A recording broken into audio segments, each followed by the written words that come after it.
July 28th is observed as World Hepatitis Day to raise awareness of the different forms of hepatitis and how they are transmitted. Dr. Harshavardhan Rao B from Amrita Institute of Medical Science is joining us today to help you understand everything about the disease. Hello and welcome to the Health Site, Doctor. Hi, thank you for having me on.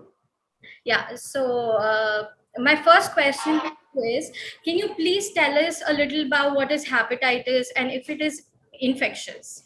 Hepatitis is a disease of the liver that is usually caused by a viral infection. There are a group of viruses called the hepatitis viruses that infect the liver and cause liver dysfunction.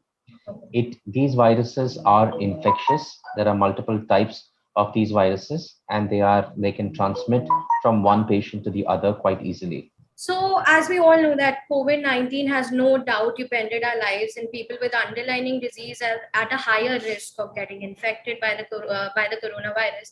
So, my next question to you is: if a person with hepatitis gets infected by COVID, how should they manage their illness during the pandemic? So there has been a lot of data on this of whether co-infection or super-infection with COVID in a patient who already has hepatitis, does it have any side effects or complications? The answer to that is in terms of the underlying liver damage that is there in these patients. Patients who have severe liver damage due to the hepatitis B are at an increased of decompensation or complications because of an added COVID-19 infection. So they will, a stable disease can become decompensated in these patients. So they need to take extra care. They need to observe all social distancing norms and masks more rigidly than the other population of patients. And they need to be vaccinated as soon as possible if they have not gotten the COVID-19 already. So, what are the risk factors in prevention for chronic liver disease? The final common disease that mainly has multiple etiologies and causes. The most important of them is alcohol in our country. The most common cause of chronic liver disease in our country is alcohol. So alcohol-related chronic liver disease accounts for almost 70 to 80% of our disease burden of chronic liver disease. So cessation of alcohol should be at the top of the list for anyone who's trying to look at preventing chronic liver disease. Apart from that, viral hepatitis is the second cause. As I had mentioned, high-risk behavior like IV drug abuse, unprotected sexual intercourse, etc., needs to be definitely avoided. And apart from this, even blood transfusions can be a cause. So you need to be making sure that you receive blood from verified sources in blood banks which check for hepatitis B and C. And apart from viral hepatitis, there is an important aspect which I'd like to stress on is non-alcoholic fatty liver disease, which can also cause hepatitis and it can lead to chronic liver disease. Non-alcoholic fatty liver disease is a condition where there's deposition of fat in the liver, and over a period of time, this causes liver damage and chronic liver disease. So it's very important for us to understand that bit because 30% of our population is overweight, has metabolic risk factors, and these patients are at a higher risk for chronic liver disease and even liver cancer. So simple measures like dietary practices, like reducing amount of fast food, reducing the amount of saturated fats in your diet, reducing the amount of smoked meats in your diet, red meat in your diet, all this can go a long way in preventing non-alcoholic fatty liver disease. Apart from that, even simple exercise. I would like to quote one of our studies where we have shown that even 1 kilo weight loss because of sustained walking, just walking, not going to the gym, not doing any hard exercise, just walking can lead to a significant reduction in the fat deposition in the liver and alter the course of the disease. So these are the three main etiologies of chronic liver disease that needs to be looked into and the patients need to be aware of. Definitely. So, with so much information available on the internet, people get confused as to what to believe. So, can you tell us some common myths and facts associated with vaccination for patients with liver disease? One of the most important questions or most common questions that I get asked in my clinical practice is it safe to vaccinate patients who have liver disease? And one of the other questions is there an increased chance of bleeding? So theoretically, it is absolutely safe to vaccinate patients of liver disease. The problem with actually vaccinating liver disease patients is that their immunity level is slightly lower.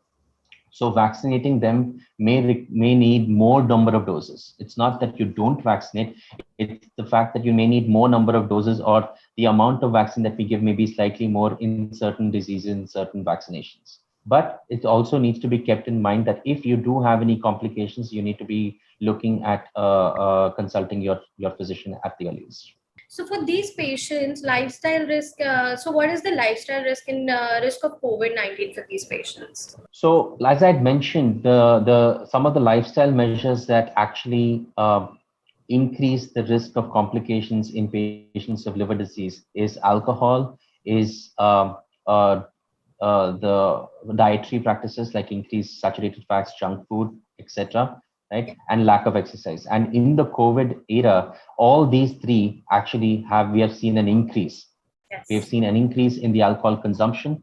We have seen an increase in sedentary lifestyle because of lockdowns. You're not able to go out. Gyms are shut. So you're at home most of the time. And due to the stress and the fact that, your financial aspects and everything, these patients are indulging in stress eating. So they order out a lot of times with Swiggy and Zomato that has come in. It's much easier to have access to junk food, oily food, fried food. So all this, I think, has resulted in an increase in the complications of liver disease, and that is, I think, something we need to guard against. Simple exercise, having home cooked meals, and also avoiding alcohol needs to be on the top of our list. So is there anything else that you want our viewers to know about hepatitis? I think I want to stress on vaccinations in hepatitis B, especially.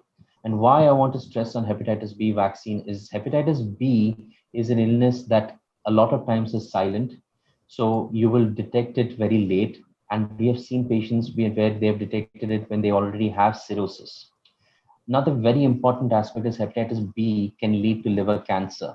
And a simple vaccination can prevent all of this. In fact, there are very few vaccines that actually have been shown to prevent cancer, and hepatitis B is one of them.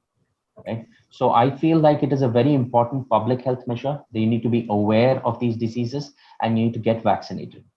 As part of the Indian immunization schedule, all children are getting the hepatitis B vaccine for the last 10 years.